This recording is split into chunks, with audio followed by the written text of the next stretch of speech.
Assalamualaikum warahmatullahi wabarakatuh. Waalaikumsalam warahmatullahi wabarakatuh. Bismillahirrahmanirrahim. Alhamdulillahirabbil alamin. Wassalatu wassalamu ala asyrafil anbiya'i wal mursalin sayyidina Muhammadin wa ala alihi wa sahbihi ajmain. Subhanaka la ilma lana illa ma 'allamtana innaka antal alimul hakim. Anak-anakku sekalian, bagaimana kabar kalian semua? Alhamdulillah, luar biasa, Allahu Akbar. Coba lebih semangat lagi. Bagaimana kabar kalian semua? Alhamdulillah, luar biasa, Allahu Akbar. Alhamdulillahirabbil alamin. Semoga kita sekalian senantiasa diberikan kesehatan oleh Allah Subhanahu wa taala sehingga bisa beraktivitas dengan baik. Amin Allahumma Amin. Baiklah anakku sekalian, sebelum kita masuk pada materi hari ini, kita akan berdoa terlebih dahulu. Saya persilahkan kepada ketua kelas untuk memimpin doanya. Baiklah teman-teman, sebelum pelajaran dimulai, marilah kita membaca doa, berdoa mulai. Bismillahirrahmanirrahim. Raditu billahi rabban wa bil islami dinan wa bi Muhammadin sallallahu alaihi wasallam nabiyyan wa rasulah. Rabbi zidni ilman nafi'an warzuqni fahman. Amin ya rabbal alamin. Semoga dengan doa tadi apa yang kita pelajari pada hari ini dijadikan ilmu yang bermanfaat. Amin Allahumma amin. Baiklah, selanjutnya Bapak akan mengabsen kalian semua. Saya panggil dari nomor urut 1, Ali Wafa, Meli, Dinda, Jona, Siska. Hadir semua? Gak ada yang gak masuk? Alhamdulillahirabbil alamin. Baiklah anak sekalian, sebelum kita masuk pada materi hari ini, terlebih dahulu saya ingin menanyakan materi yang Bapak ajarkan pada minggu yang lalu. Apakah kalian ingat semua? Ingat. Coba saya tanya, Rani, belajar tentang apa minggu yang lalu? Hukum idhar dan ifa. Betul, hukum idhar dan Ifa. Coba saya tanya lagi, Meli, ada berapa huruf idhar itu? Ada? Yang keras, Mel? 6. Ada? 6. Coba sebutkan. 1. Hamzah 2. 3. 4. Win. Terus 5. Ha 6. Jadi huruf idhar itu ada 6.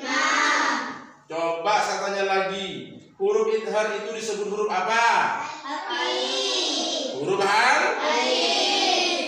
Siska, kenapa disebut huruf halqi?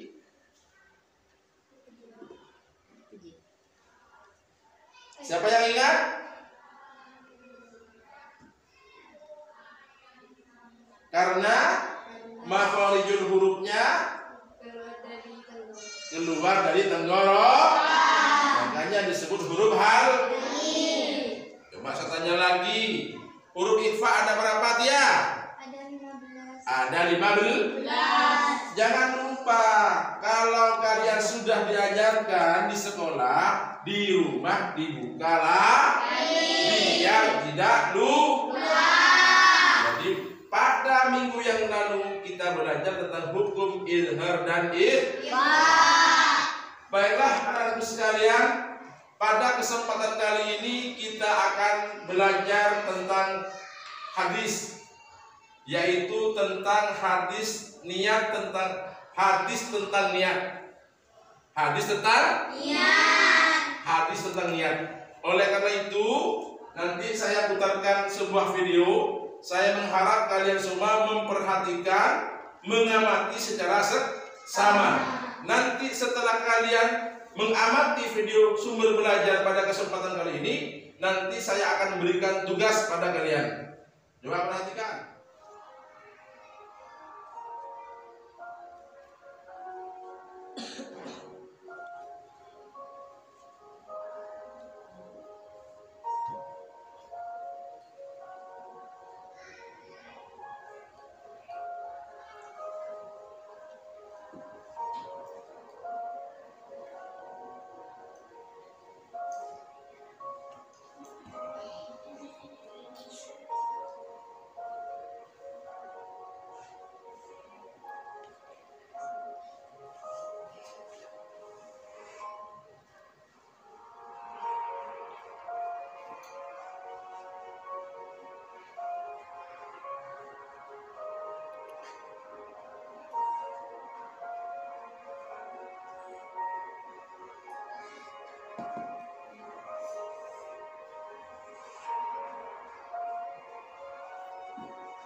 Itulah tadi video sumber belajar niat hadis tentang niat.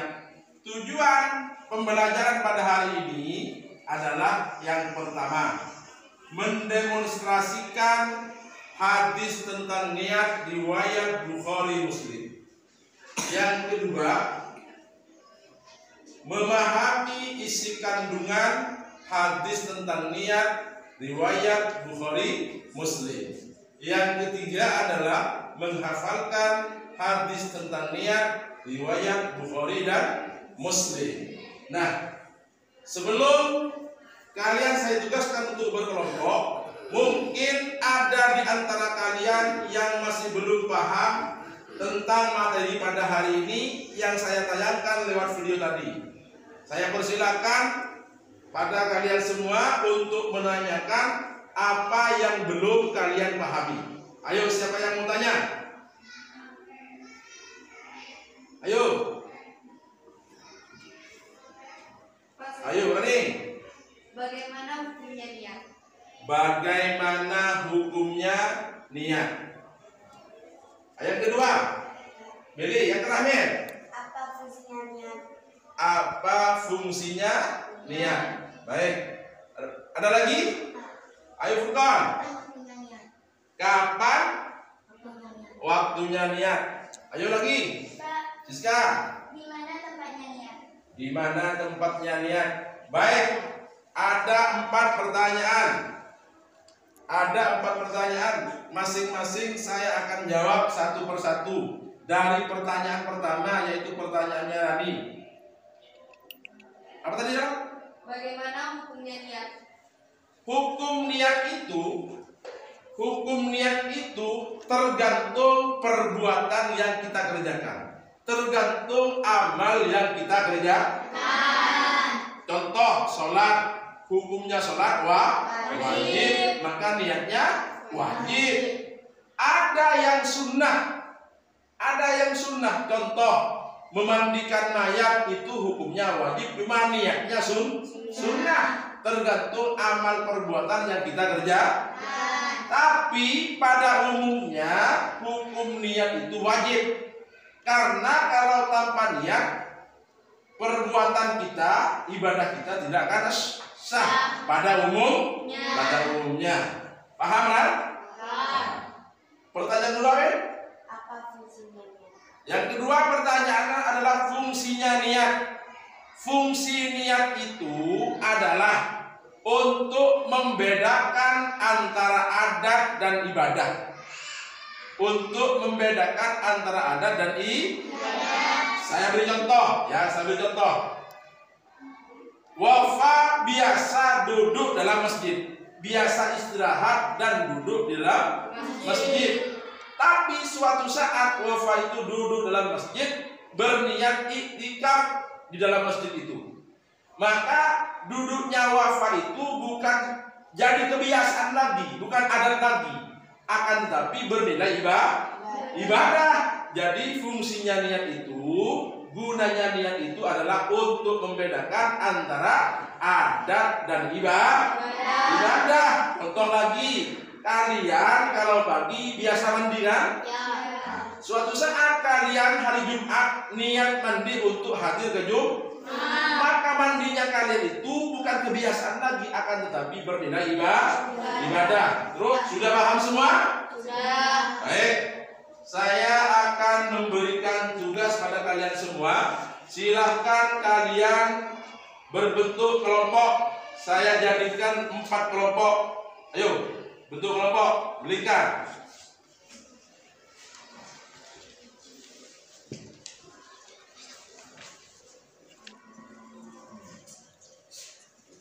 Sudah? Baik, saya persilakan untuk kelompok A untuk mempresentasikan hasil kerja kelompoknya. Silakan kepada ketua kelompok A, maju ke depan. Yang keras katanya. Assalamualaikum warahmatullahi wabarakatuh. Waalaikumsalam warahmatullahi wabarakatuh. Kami kelompok A akan mempresentasikan hasil kerja kelompok kami setelah menyimak dan mengamati video sumber belajar. Setelah mendengar penjelasan guru dari beberapa pertanyaan dari teman-teman, maka kami menyimpulkan 1. Niat adalah menyengaja suatu yang diikuti dengan perbuatannya. Jika tidak diikuti atau bersamaan dengan perbuatannya, maka tidak bisa dikatakan niat. Akan tetapi dikatakan azam, kecuali dalam hal-hal tertentu seperti puasa. Walaupun tidak bersamaan dengan perbuatannya, tetap dikatakan niat karena sangat sulit untuk menjaga atau mengetahui terbitnya fajar. 2. Niat sangat menentukan sah tidaknya ibadah. 3. Niat sebagai pembeda antara kebiasaan adat dengan ibadah. 4. Tempat niat adalah dalam hati, namun sunnah hukumnya melafalkan niat. 5. Hukum niat pada umumnya wajib, namun ada beberapa amal perbuatan yang niatnya hukumnya sunnah. 6. Waktunya niat berbeda-beda, tergantung ibadah yang dilakukan. Kalau sholatnya bersama dengan takbiratul ihram. 7. Niat seseorang juga berpengaruh pada pahala dari amal ibadah. Assalamualaikum warahmatullahi wabarakatuh. Tepuk tangan untuk Bapak. Jadi presentasi dari masing-masing kelompok. Nah, sebelum kita mengakhiri, saya ajak kalian untuk memompa semangat lagi. Apakah semangat? Semangat. Yang keras semangat? Semangat. Baik, alhamdulillah. Sebelum kita akhiri, saya akan menjelaskan tentang materi yang telah kalian simak dan kalian presentasikan. Di antaranya, niat itu adalah menyengaja sesuatu yang dibarengi atau diikuti dengan perbuatan. Kalau tidak diikuti dengan perbuatan, maka disebut azam, bukan kecuali hal-hal tertentu, di antaranya puasa. Karena untuk mendeteksi fajar itu sangat sulit. Yang kedua, niat itu sangat berpengaruh pada sah dan tidaknya amal perbuatan yang kita kerjakan. Kalau kita tidak niat, maka amal ibadah tidak diterima, tidak sah dan tidak diterima. Yang ketiga, niat itu juga sangat berpengaruh pada nilai pahala dari amal perbuatan kita. Contohnya, kalau kita membaca Al-Quran, niatnya karena ingin dipuji sesama manusia, maka bukan pahala yang kita dapat, akan tetapi berdosa. Yang keempat, niat itu fungsinya untuk membedakan antara adat dan ibadah. Yang kelima, niat itu waktunya tergantung amal perbuatan kita. Sholat dalam takbiratul ihram, itu ketika membasuh muka. Baiklah. Sebelum saya mengakhiri, saya mengingatkan pertemuan minggu yang akan datang kita akan mempelajari tentang surat Al-Insyirah. Surat apa? Al-Insyirah. Surat Al-Insyirah. Baiklah, saya akhiri pertemuan kali ini. Kita akhiri dengan doa bersama-sama. Ayo kita berdoa bersama-sama. Mulai. Rabbana fa'na bima 'allamtana Rabbi alimna alladhi yanfa'una Rabbi faqina wa fati'alana wa qarabatilana fi dinina. Saya akhiri. Assalamualaikum warahmatullahi wabarakatuh. Waalaikumsalam.